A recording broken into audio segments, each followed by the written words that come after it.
Shalom ibu-ibu yang dikasihi oleh Tuhan, bersyukur kembali kita dikumpulkan di kediaman masing-masing dan kita berjumpa kembali di dalam persekutuan Komisi Wanita sore hari ini.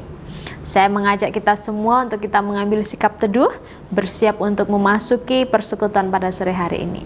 Mari bersama kita pujikan Ku Mau Sepertimu Yesus.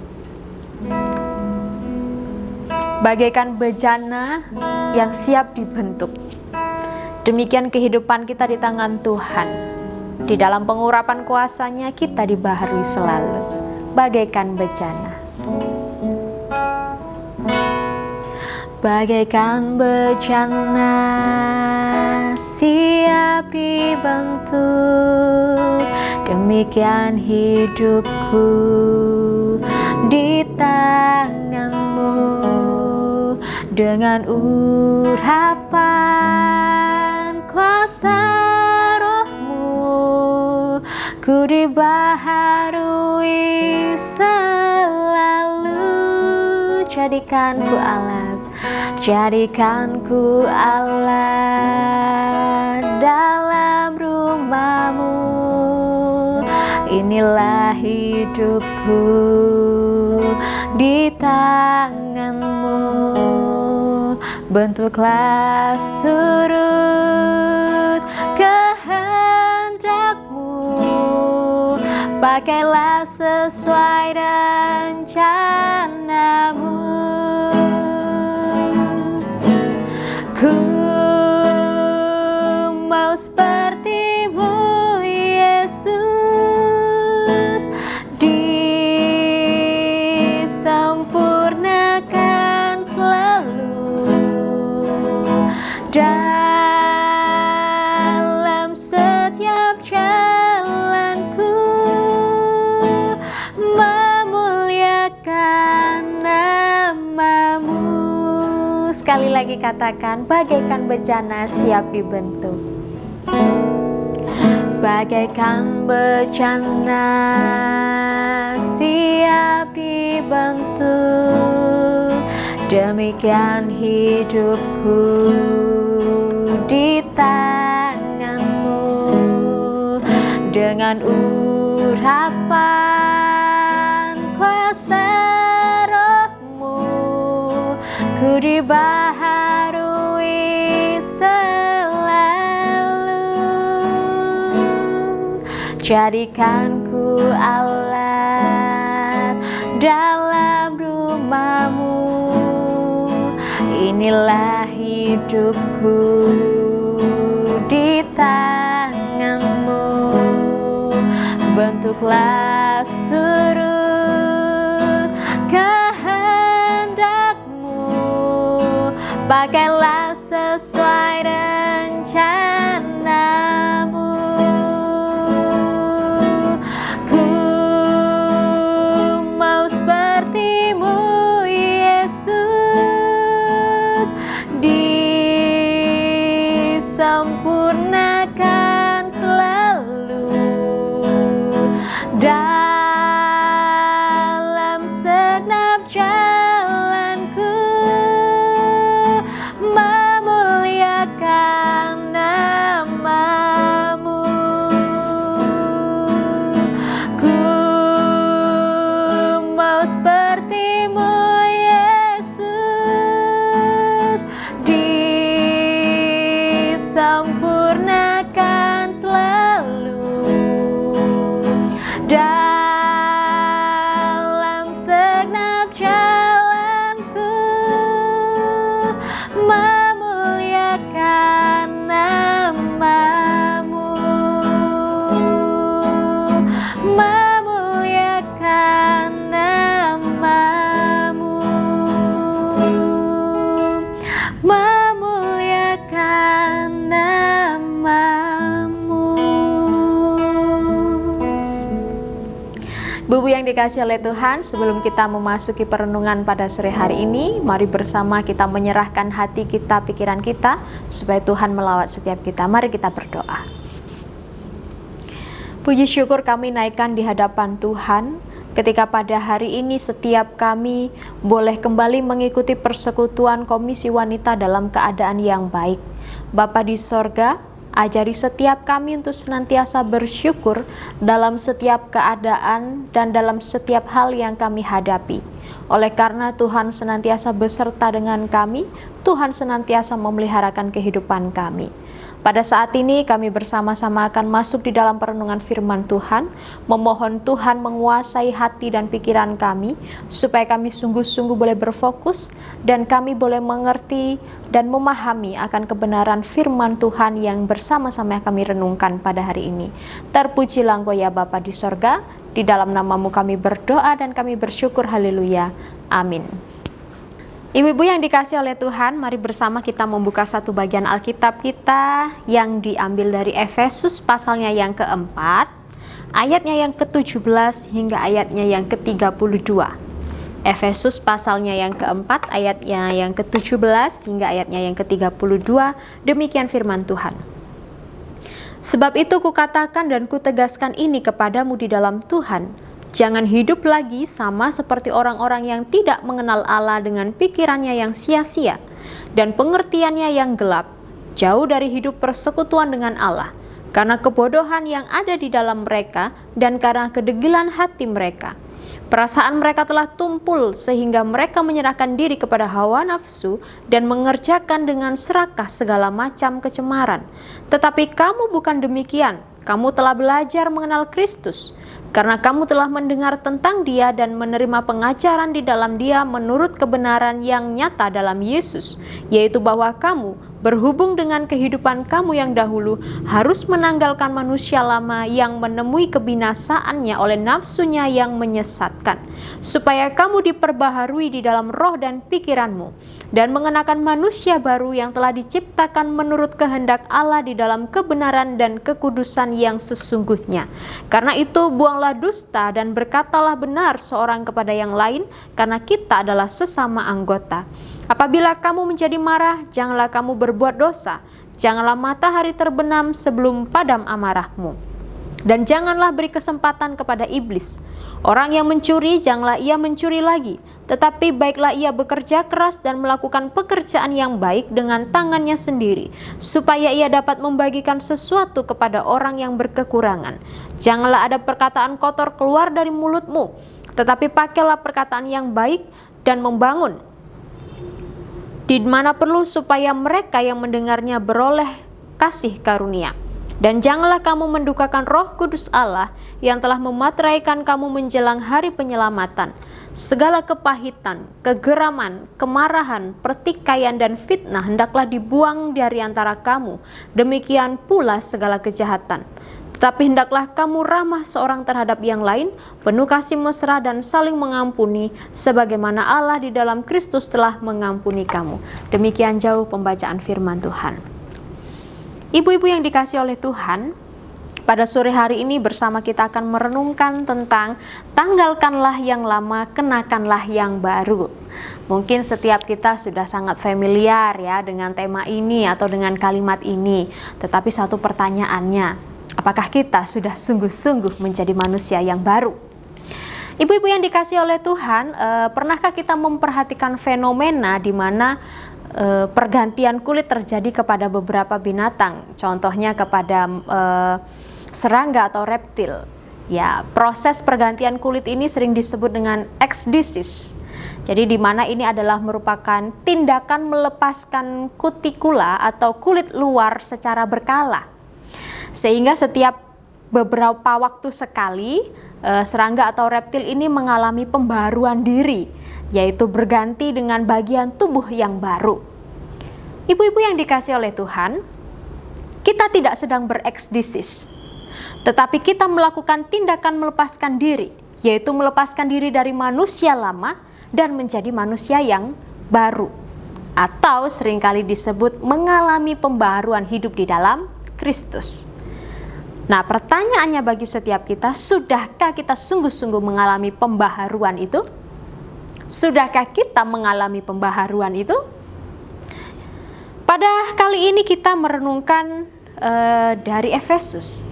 Kita tahu bahwa Efesus ini adalah satu kota di mana Rasul Paulus melayani jemaat-jemaat yang percaya di sana. Surat ini dituliskan kepada jemaat di Efesus, dan di dalam bagian ini, terkhususnya di ayatnya yang ke-17 hingga ayatnya yang ke-32, Rasul Paulus menyampaikan ketegasannya dengan bahasa yang bisa dikatakan sedikit kasar. Oleh karena Paulus ingin menegaskan bagaimana seharusnya kehidupan jemaat atau kehidupan orang percaya tidak lagi menghidupi keberdosaannya. Paulus menyebutkan bahwa kehidupan orang-orang kafir atau kehidupan orang-orang yang tidak percaya kepada Kristus adalah kehidupan orang-orang yang memiliki hati selayaknya batu. Nah, kalimat batu ini disampaikan adalah seperti ketika seseorang sedang menegur dengan keras. Kalimat kata batu yang disampaikan di sini seperti ketika dia mengatakan karena hatinya telah membatu menjadi keras dan lebih keras daripada batu, disebutkan seperti batu pualam, atau batu pualam itu kalau kita tahu seperti batu marmer begitu ya, sangat keras begitu. Ketika orang-orang mengeraskan hatinya, orang-orang yang tidak mengenal Kristus, maka kehidupannya akan jauh daripada persekutuan dengan Kristus.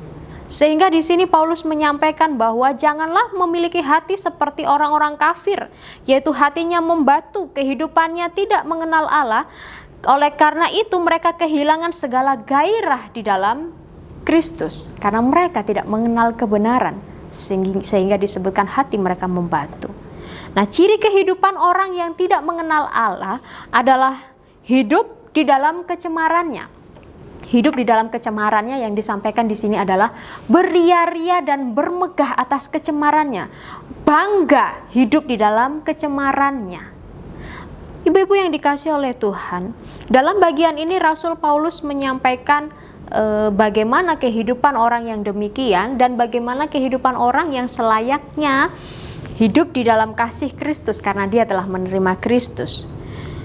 Tidak demikian dengan orang yang telah belajar mengenal Kristus. Kita perhatikan di ayatnya yang ke-20 hingga ayatnya yang ke-21. Kalimat firman Tuhan yang disampaikan di ayat yang ke-20 demikian. Tetapi kamu bukan demikian. Kamu telah belajar mengenal Kristus. Ini ditujukan kepada jemaat di Efesus yang percaya. Karena kamu telah mendengar tentang Dia dan menerima pengajaran di dalam Dia menurut kebenaran yang nyata dalam Yesus. Ketika saya melihat bahasa yang lebih mendekati, kalimat itu menyampaikan demikian.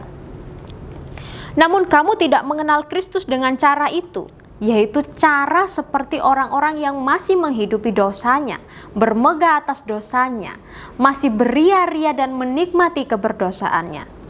Pasti kamu mendengar tentang Dia dan diajar di dalam Dia, sesuai dengan kebenaran yang ada di dalam Yesus.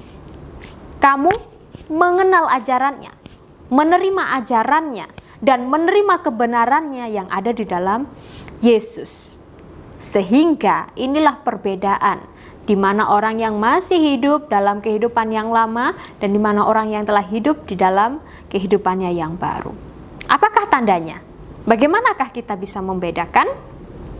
Tanda seorang yang telah hidup di dalam Tuhan adalah mengalami perubahan. Perubahan yang seperti apa? Tanda yang pertama adalah menerima kebenaran di dalam Tuhan. Menerima kebenaran di dalam Tuhan.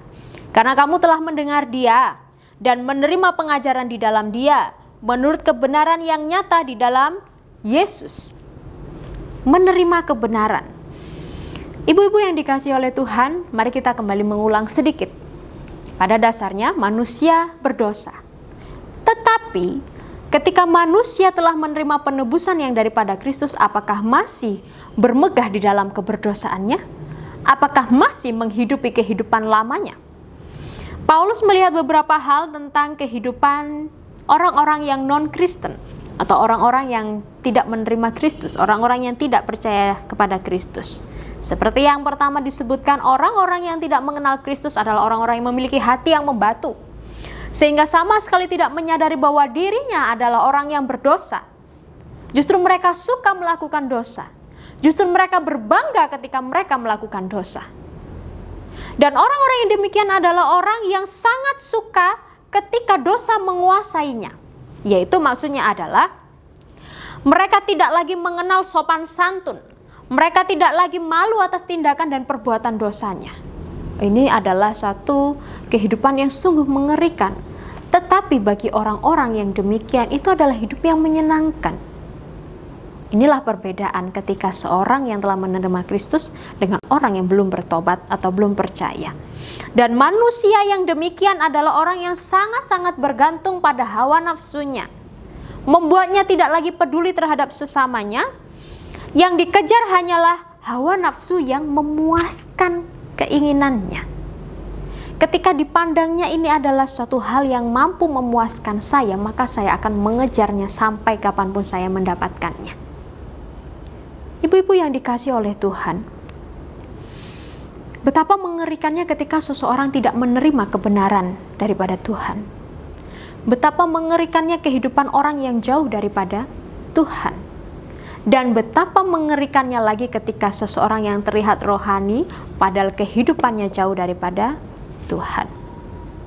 Manusia yang menerima Kristus dan kebenarannya akan memiliki cara hidup yang berbeda. Sebab perbuatan dosa tidak akan membuatnya lagi bangga, tetapi justru akan mengganggu kehidupannya. Perbuatan dosa akan membuatnya gelisah. Perbuatan dosa akan membuatnya resah karena dia menyadari bahwa Tuhan telah menebusnya. Di dalam kehidupan orang percaya, ketika dia mengalami keadaan yang baik-baik saja saat dia melakukan dosa, ini adalah satu keadaan yang memprihatinkan. Ini adalah satu keadaan yang seharusnya sangat mengganggu hatinya, karena dia merasa bahwa dia telah melakukan satu kesalahan di hadapan Allah. Tetapi ketika keadaan ini justru membuatnya baik-baik saja, maka bisa dikatakan orang tersebut sedang mengalami krisis di dalam kerohaniannya. Ibu-ibu yang dikasihi oleh Tuhan, firman Tuhan hari ini mengingatkan setiap kita, mengingatkan saya dan juga mengingatkan ibu-ibu semua untuk senantiasa hiduplah dan berlakulah sebagai orang Kristen, yaitu sebagai pengikut Kristus. Ketika kita menjadi pengikut Kristus, maka yang kita kerjakan, maka yang kita teladankan adalah sesuai dengan yang Kristus teladankan. Sehingga di dalam bagian ini kita kembali merenungkan, kita kembali merefleksikan seberapa banyak kita telah memahami dan melakukan firman Tuhan. Kalau kita berkata, saya adalah pengikut Kristus, saya adalah murid Kristus, maka pertanyaannya seberapa banyak kita memahami kebenaran firman Tuhan? Seberapa banyak kita melakukan firman Tuhan? Jikalau pemahaman kita mengenai firman Tuhan baik, tetapi tidak ada tindakan di dalamnya, maka bisa dikatakan itu seperti tong kosong yang nyaring bunyinya. Atau seperti istilah yang seringkali mengatakan bahwa jikalau kita mengasihi tetapi kita tidak menyatakan kasih itu kepada sesama, maka dikatakan kasih itu adalah kasih yang bohong, nihil, tidak ada tindakan yang nyata. Sehingga ketika kita menyatakan bahwa kita adalah orang yang memahami firman Tuhan dengan baik, tetapi kita tidak melakukannya, maka ini bukan membuat setiap kita mengalami pertumbuhan kerohanian, justru ini akan membuat kita menjauh daripada Tuhan dan mengalami kemunduran kerohanian. Ibu-ibu yang dikasihi oleh Tuhan, keadaan yang demikian pada akhirnya tidak akan membuat kita mampu merasakan lagi keintiman bersama dengan Tuhan, keakraban bersama dengan Tuhan, relasi yang baik bersama dengan Tuhan. Justru kita akan mengalami krisis kerohanian. Dan jika dibiarkan berkepanjangan, ini akan sangat membahayakan kehidupan kita.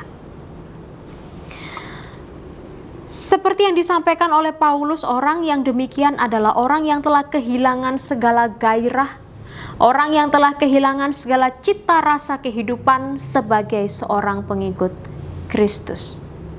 Sebagai ilustrasi, ketika pada zaman Yehezkiel melayani, orang-orang Israel pada saat itu adalah orang-orang yang sangat suka mendengarkan para nabi berbicara tentang petunjuk Allah. Bisa dikatakan mereka adalah pendengar-pendengar yang baik. Umat yang selalu mendengarkan perkataan para nabi tentang petunjuk Allah, tentang firman Allah, dan mereka adalah pendengar yang baik. Tetapi kehidupan mereka adalah kehidupan yang tetap hidup di dalam kejahatan mereka. Mereka tidak memperhatikan peringatan-peringatan yang disampaikan. Nah, ini adalah kehidupan seorang pendengar firman yang baik, tetapi kehidupannya tidak menampilkan kebenaran firman itu sendiri. Sekalipun mereka adalah pendengar firman yang baik, tetapi mereka tidak mentaati firman Tuhan di dalam tindakan mereka, maka mereka bisa dikatakan orang-orang yang tidak menerima kebenaran firman Allah.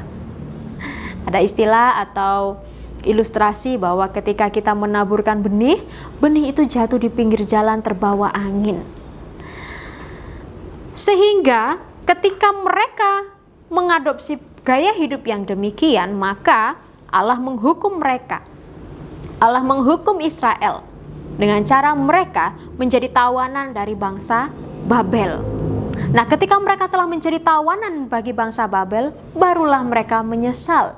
Barulah mereka menyadari penyesalan selalu datang di belakang. Tidak ada penyesalan yang datang di depan, sehingga sudah terlambat bagi mereka untuk menyesalinya. Ibu-ibu yang dikasihi oleh Tuhan, sudah berapa lamakah kita hidup sebagai murid Kristus? Seberapa dalamkah kita mengenal Tuhan dan turut di dalam kehendak-Nya? Sudahkah kita sungguh-sungguh menjadi pengikut Kristus yang setia? Menerima kebenaran Tuhan bukan berarti hanya menjadi pendengar yang baik, tetapi kita juga menjadi pelaku-pelaku firman yang setia. Bagian yang pertama ini, tanda bagi seorang yang mengalami pembaharuan hidup adalah dia menerima kebenaran firman Tuhan dan menerapkan dalam kehidupannya. Sehingga marilah setiap kita kembali mengingat bahwa jalan kehidupan ini adalah jalan kehidupan yang penuh dengan tantangan, penuh dengan godaan. Jikalau kita tidak berpegang teguh pada kebenaran firman yang menuntun langkah kita, maka kita berpegang kepada siapa? Kepada pemahaman dunia?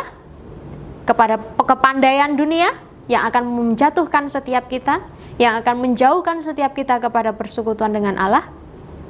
Mari bersama-sama kita tetap berpegang teguh, selalu bertumbuh di dalam kasih, dan bertumbuh di dalam segala hal yang mengarahkan kita kepada Kristus, dan senantiasa mendasari segala kehidupan kita dengan kebenaran firman Tuhan. Sebab kebenaran firman Tuhanlah yang menjadi pedoman dan yang menuntun langkah setiap kita. Tanda bagi orang-orang yang telah hidup di dalam Kristus adalah menerima kebenarannya dan menerapkannya dalam kehidupannya setiap hari. Tanda yang kedua, seorang yang telah mengalami perubahan hidup adalah seperti tema kita pada sore hari ini.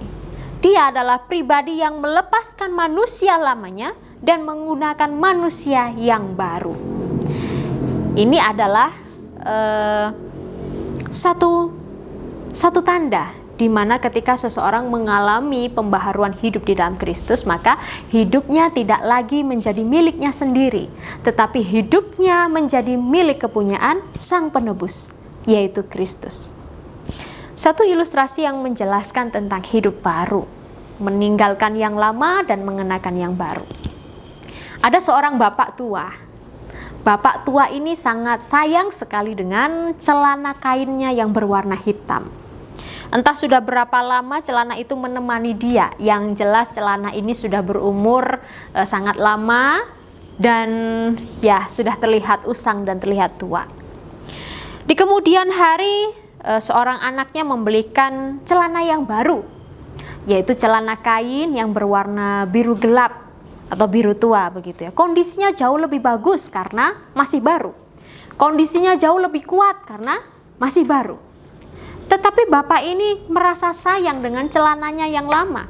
Dia sangat mencintai, dia sangat menyukai celananya yang lama.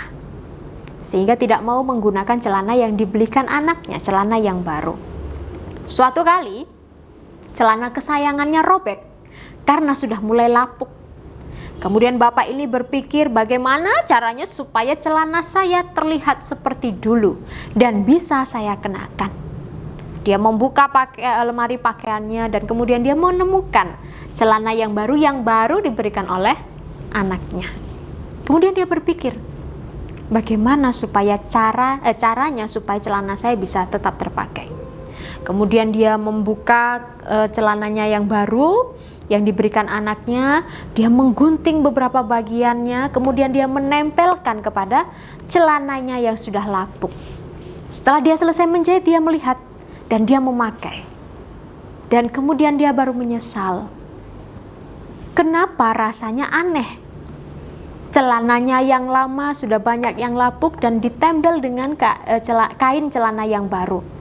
Dan kemudian dia melihat kain celana yang baru itu sudah mulai robek-robek dan tidak bisa digunakan lagi. Dia berpikir, mengapa saya tidak membuang celana saya yang baru dan mengenakan yang baru? Ibu-ibu yang dikasihi oleh Tuhan, ilustrasi ini sedikit menjelaskan kepada setiap kita bahwa kita tidak dapat hidup dengan cara yang demikian. Kita hidup dengan cara yang baru.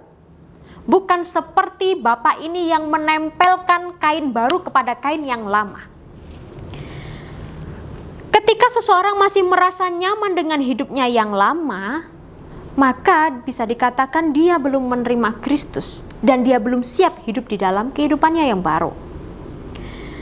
Tetapi ketika seseorang masih nyaman dalam kehidupannya yang lama, di sisi lain dia menambahkan beberapa hal yang selayaknya mengalami hidup baru.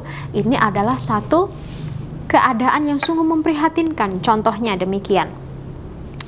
Ada seseorang yang masih merasa nyaman dengan hidupnya yang lama, dengan keinginannya sendiri, semua diserba diatur oleh dirinya sendiri dan keakuannya lebih besar daripada Allah, sehingga aku yang memimpin di dalam dirinya dan bukan Allah. Tetapi kemudian dia menambahkan hal-hal yang berbau rohani untuk untuk menutupi kehidupannya yang lama, yaitu untuk menutupi keakuannya. Dia rajin datang bersekutuan, dia rajin datang beribadah, tetapi hidupnya ternyata tidak memperlihatkan dan tidak membuahkan kriteria seorang murid Kristus. Ini adalah satu keadaan yang sungguh membahayakan. Tidak bisa kita hidup dalam keadaan yang demikian. Kalau kita adalah milik Kristus, maka kita harus memiliki hidup yang baru. Dikatakan oleh firman Tuhan, kita menjadi ciptaan yang baru. Yang lama telah berlalu, tinggalkan yang lama, buanglah yang lama, hiduplah dengan kehidupan yang seperti Kristus kehendaki. Sehingga ketika kita menjalani hidup yang demikian, kita tidak disebut sedang berkamuflase. Manusianya masih lama, tetapi seolah-olah menunjukkan kita telah hidup baru. Ibu-ibu yang dikasihi oleh Tuhan, orang yang sungguh-sungguh percaya dikatakan harus menanggalkan manusia dan cara hidupnya yang lama. Ada kata harus, berarti tidak ada pilihan. Harus, berarti harus segera dilakukan. Supaya apa? Ketika seseorang menanggalkan manusia yang lama, katakan firman Tuhan, supaya kamu diperbaharui di dalam roh dan pikiranmu. Supaya kita mengalami pembaharuan, baik di dalam roh dan juga di dalam pikiran setiap kita. Bagaimana seseorang bisa hidup bagi Allah jikalau hidupnya masih melekatkan diri pada kebiasaannya yang lama? Bagaimana seseorang mampu taat kepada Allah jika hidupnya masih memiliki egois yang tinggi? Atau bagaimana seseorang dapat berkata, aku memuliakan Allah jikalau hidupnya tidak sesuai dengan kehendak Allah? Ibu-ibu yang dikasihi Tuhan, ini menjadi pertanyaan bagi saya dan kita semua.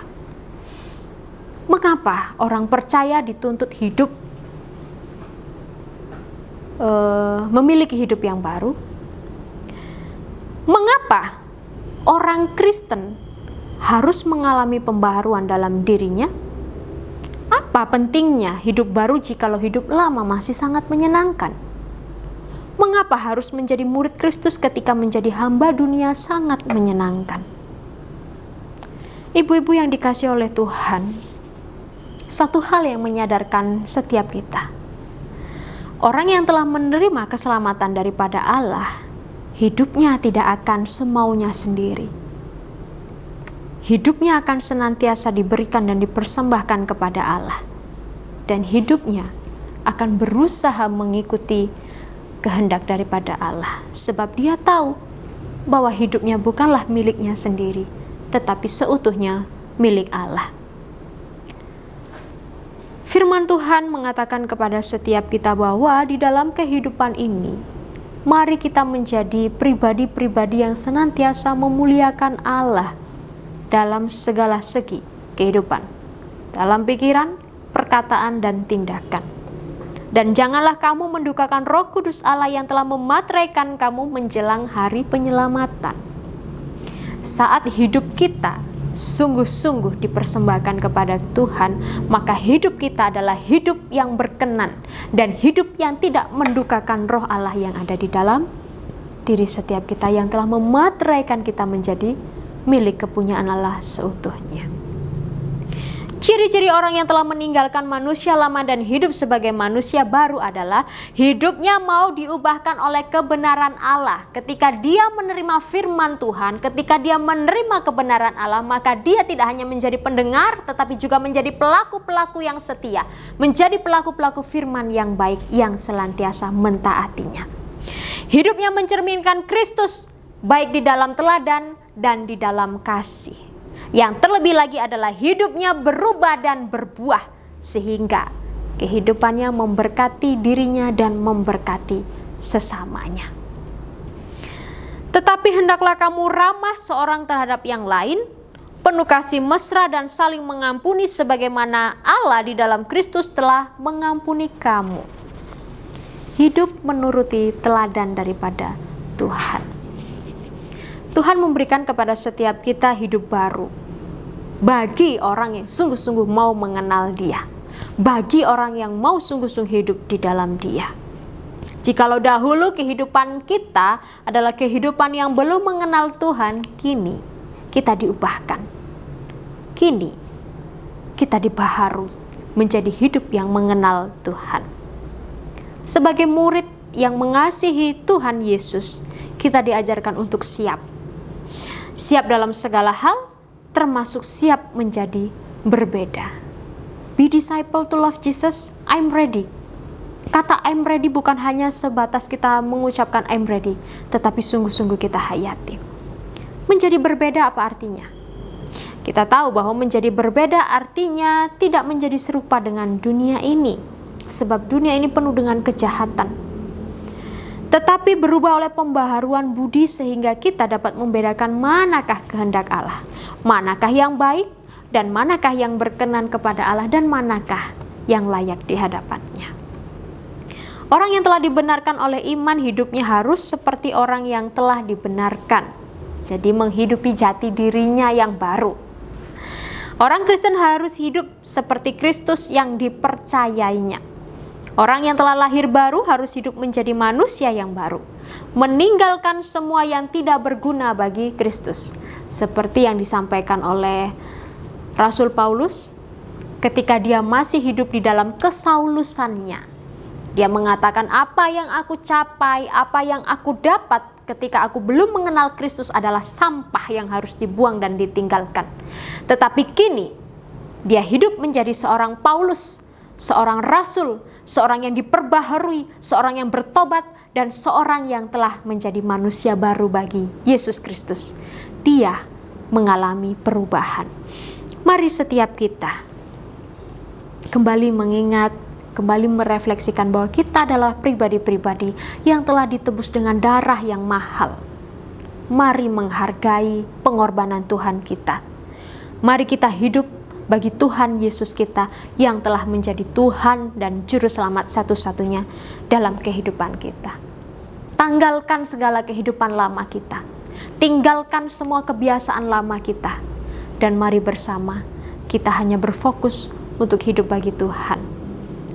Bersyukur ketika firman Tuhan senantiasa mengingatkan kita supaya kita setiap hari semakin diperlengkapi, semakin memiliki kesadaran bahwa kita hidup bagi Kristus dan bukan bagi diri kita sendiri. Tiap hari kita semakin diperbaharui menjadi manusia yang baru. Mari bersama kita meresponi firman Tuhan hari ini dengan pujian sedikit demi sedikit, tiap hari tiap sifat, Yesus mengubahku.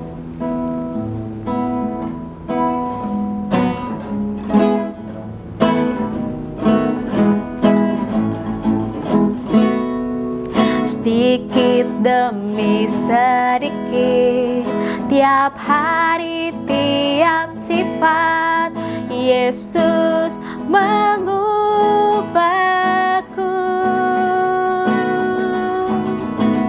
Sejak ku terima Dia, tumbuh dalam anugerahnya, Yesus mengubahku. Dia ubahku, oh juru selamat. Aku bukan seperti yang dulu lagi, meskipun tampak lambat, tapi ku tahu ku semakin sempurna nanti. Sekali lagi, sedikit demi sedikit, tiap hari, tiap sifat, Yesus mengubahku. Sejak ku terima Dia, tumbuh dalam anugerahnya, Yesus mengubahku. Dia ubahku, oh juru selamat. Aku bukan seperti yang dulu lagi, meskipun tampak lambat, tapi ku tahu ku semakin sempurna nanti. Ku semakin sempurna nanti. Ku semakin sempurna nanti.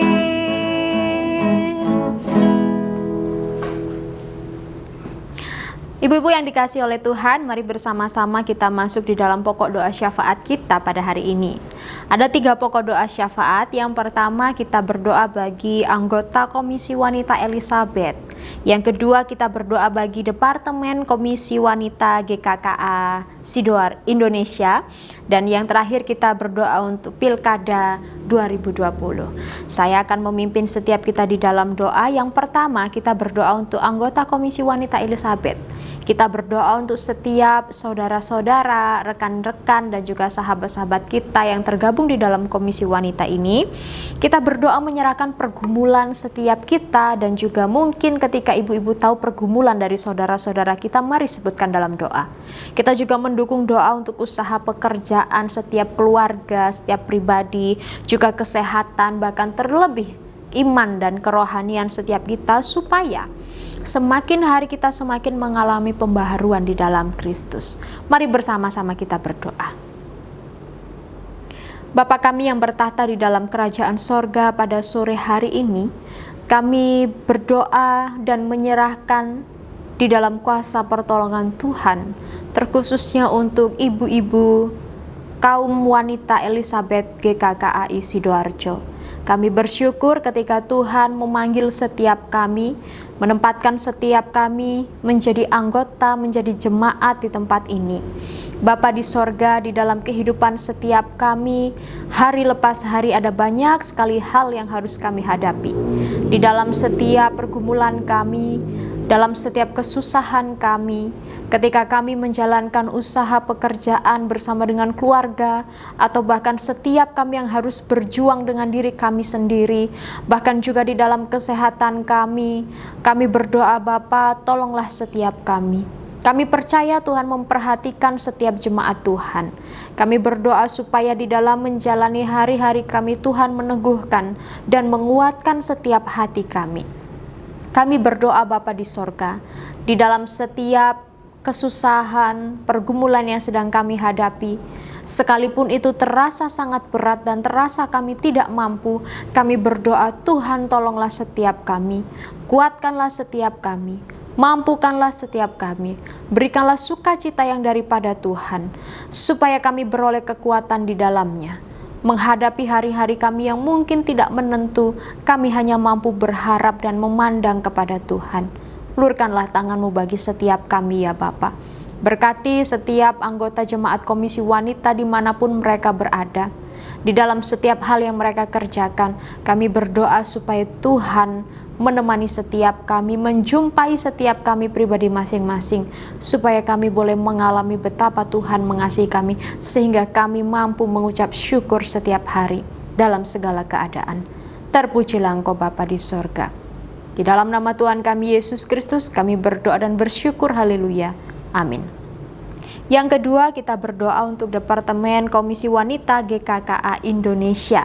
Ibu-ibu yang dikasih Tuhan, mari kita menyerahkan setiap orang yang terlibat di dalam kepengurusan, anggota pengurus yang ada di dalamnya. Kita berdoa supaya setiap mereka ketika merancangkan satu pelayanan atau sedang menyusun pelayanan bagaimana ke depannya, komisi wanita di seluruh Indonesia ini mau dibawa kemana dan harus seperti apa. Kita mendukung doa setiap mereka supaya Tuhan menolong setiap penyusunan rencana dan perencanaan pelayanan yang sedang dikerjakan. Bahkan juga untuk pelayanan-pelayanan yang pada tahun ini harus ditunda atau harus ditiadakan, kita mendukung doa supaya di tahun-tahun atau di waktu-waktu kemudian hari Tuhan menolong setiap pelayanan yang mereka kerjakan. Mari bersama-sama kita berdoa. Tuhan, kami bersyukur ketika Tuhan boleh membentuk Departemen Komisi Wanita GKKA seluruh Indonesia untuk juga boleh melayani Tuhan di bidang kaum wanita. Kami berdoa supaya Tuhan menolong setiap mereka yang terlibat di dalam kepengurusan, baik itu pengurus yang ada di Departemen Wanita atau bahkan pengurus-pengurus yang ada di dalam Komisi Wanita GKKA seluruh Indonesia. Bapa di sorga, bersama-sama kami juga sedang berjuang mempersiapkan setiap pelayanan bagi gereja-gereja Tuhan, bahkan juga terkhususnya bagi kaum wanita jemaat milik kepunyaan Tuhan.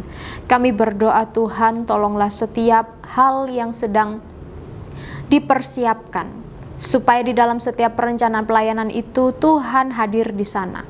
Dan setiap hal yang sedang digumulkan, kami berdoa Tuhan yang menolong sehingga pelayanan setiap kaum wanita ini boleh berjalan dengan baik.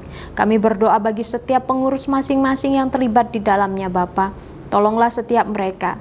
Mungkin kami tidak melihat apa yang sedang mereka alami, mungkin kami tidak mengetahui apa yang sedang mereka hadapi, tetapi kami berdoa supaya setiap mereka tetap melihat kepada Tuhan, tetap memandang kepada Tuhan. Sekalipun pelayanan sangat sulit dirasakan, tetapi kami percaya ketika Tuhan yang menempatkan dan memilih mereka, maka Tuhan akan menyertai setiap pelayanan mereka.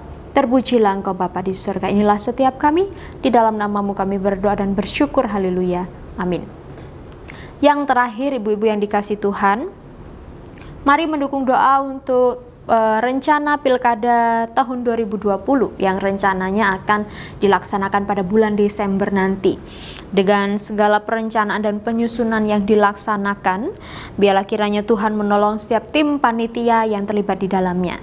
Juga kita berdoa untuk setiap calon-calon pemimpin, supaya di kemudian hari Tuhan benar-benar mempersiapkan dan memberikan seorang pemimpin yang bertanggung jawab di setiap daerah yang ada di Indonesia. Mari kita berdoa. Bapa di sorga, pada sore hari ini kami juga menyerahkan di dalam pertolongan dan kuasa Tuhan untuk rencana Pilkada serentak pada bulan Desember nanti.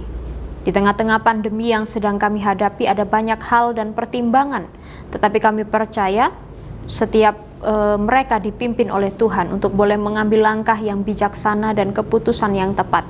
Berdoa menyerahkan setiap tim panitia yang terlibat di dalamnya ya Bapa, supaya tidak ada kecurangan yang terjadi di dalamnya. Berdoa juga bagi setiap calon-calon pemimpin yang telah mencalonkan diri. Kami berdoa supaya setiap mereka sungguh-sungguh memiliki hati seorang pemimpin, hati yang memperhatikan setiap masyarakatnya, hati yang mau bertanggung jawab untuk setiap hal yang dikerjakannya. Kami percaya pada akhirnya nanti Tuhan akan memilih dan memberikan seorang pemimpin yang sungguh-sungguh memperhatikan kebutuhan masyarakat dan tidak memperhatikan kebutuhannya sendiri. Terpujilah Engkau Bapa di surga, kami merindukan seorang pemimpin yang takut akan Tuhan. Kami merindukan seorang pemimpin yang percaya kepada Tuhan. Berdoa juga bagi setiap anak-anak Tuhan yang boleh terlibat di dalamnya. Setiap anak-anak Tuhan yang juga turut di dalam pemilihan calon pemimpin ini, supaya Tuhan bekerja bagi setiap mereka. Dan setiap mereka juga tetap menjadi terang di tengah-tengah sesamanya. Sehingga banyak orang yang melihat bahwa anak Kristus, orang percaya, adalah orang yang senantiasa memancarkan kasih dan terang daripada Kristus. Bapa di sorga, kami bersyukur untuk persekutuan pada sore hari ini, di mana Tuhan sudah memimpin setiap kami dan menolong jalannya persekutuan dengan baik. Kami berdoa supaya di dalam kehidupan kami selanjutnya, kami senantiasa mengingat akan kebenaran firman Tuhan yang menjadi pelita bagi setiap langkah kami. Terpujilah Engkau Bapa. Inilah setiap kami. Kiranya kasih karunia dan damai sejahtera dari Allah Bapa kita dan dari Tuhan Yesus Kristus, persekutuan kita dengan Allah Roh Kudus, memberkati setiap kita mulai dari saat ini sampai selama-lamanya. Amin.